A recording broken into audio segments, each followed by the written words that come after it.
Welcome back everyone. In today's video, we'll learn how to create this design in PowerPoint.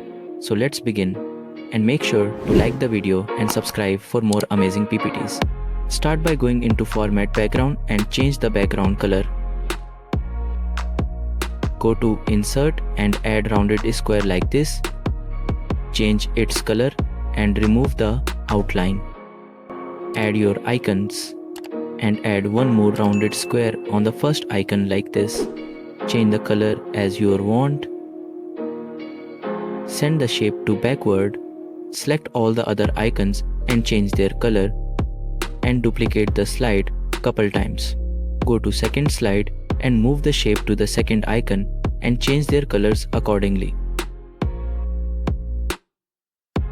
Repeat this process for all the other icons too. Now add in your title and text on the slides. Select all the slides and apply Morph Transition to it.